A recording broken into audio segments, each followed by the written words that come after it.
ছট ব্রতীরা নদীঘাট পুকুর ঘাটে ভিড় করে রয়েছে।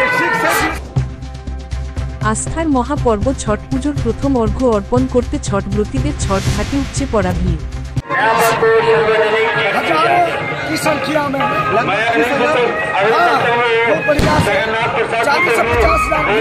রাজ্য জুড়ে আজকের দিনে ছট পুজো করা হচ্ছে সাড়ম্বরের সাথে। सबको बधाई देते हैं, छठ माई का आशीर्वाद मिले सभी को और बहुत ही आनंद है। छठ पूजा हो रहा है, बहुत ही उत्साह के साथ यहाँ मनाया जा रहा है और कॉर्पोरेशन का धन्यवाद देते हैं जितने भी काम करवाए हैं, बहुत ही अच्छे से काम करवाया।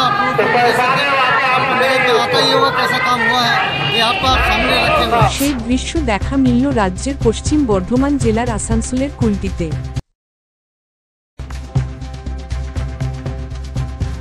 বাংলা ঝাড়খণ্ড সীমানা আসানসোলের কুলটি বিধানসভা অন্তর্গত বরাকার স্থিত দামোদর নদীর একদিকে বরাকার ছট ঘাট, অপর দিকে রয়েছে ঝাড়খণ্ড রাজ্যের চিরকুন্ডা ছট ঘাট।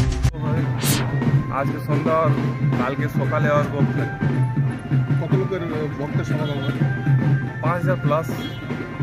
এখানে কি ঝাড়খণ্ড থেকেও আসে? হ্যাঁ, ঝাড়খণ্ড থেকে আসে, আমাদের বাঙালে গেন্দুয়া জিমানি সালামপুর সব। কীরকম কী ব্যবস্থা রয়েছে? ব্যবস্থা আমাদের পুজো কমিটি থেকে লাইটের ব্যবস্থা আর কাপড় চেঞ্জ করার ব্যবস্থা আছে, অনেকেই সেবা আছে আমাদের এদিকে লাগানো আছে সেবা।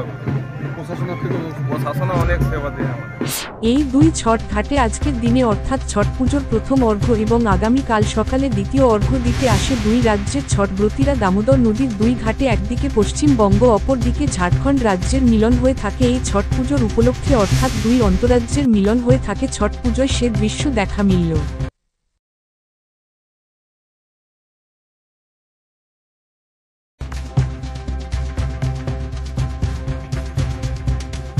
আসানসোলের কুলটিতে ছট ব্রতী দ্বারা দণ্ডি দিয়ে ছোট ছোট বাচ্চাদের উপর নিজের পায়ের ছোঁয়া দিয়ে আবার দণ্ডি কেটে যাওয়া প্রথা রয়েছে। ছেলে মেয়েদের যা রোগ বা অসুখ রয়েছে সে রোগ নিবারণ করে নেয় ছটি মাইয়া। হ্যাঁ, এইটা ডাঙা লাগে মা ভালো করে দিবে, ওদের কিছু বা বেমারি থাকলে মা ভালো করে দিবে। এইটা কত বছর ধরে চলে আসছে আপনাদের? এইটা 21 বছর ধরে করছি। আচ্ছা, এর আগে আপনি কি জানতেন এটা হতো?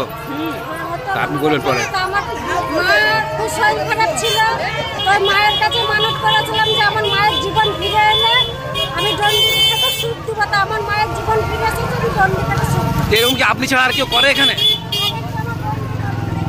আপনার নাম কি? কি নাম? এমনি প্রচলিত প্রথা রয়েছে আসানসোলের কুলটিতে। ছট ঘাট যাওয়ার সময় হয়ে থাকে এই প্রথা, যেখানে এলাকার ছোট ছোট ছেলে মেয়েদের রাস্তায় শুয়ে যায়, এরপর সে ছট ব্রতীরা নিজের পায়ের ছোঁয়া দেয়। রেখে দেওয়া হয় কেন? রেখে দেওয়া হয় আশীর্বাদ পায়, রোগবালা দূর হয়ে যায়। মানে কি হয়? মানুষের বিপদ আপদ হলে, কোনো সমস্যা হলে ওদের কাল ভেট যায়। কতদিন ধরে আপনি করছেন? আমি 7 বছর ধরে করছি। 5 বছর।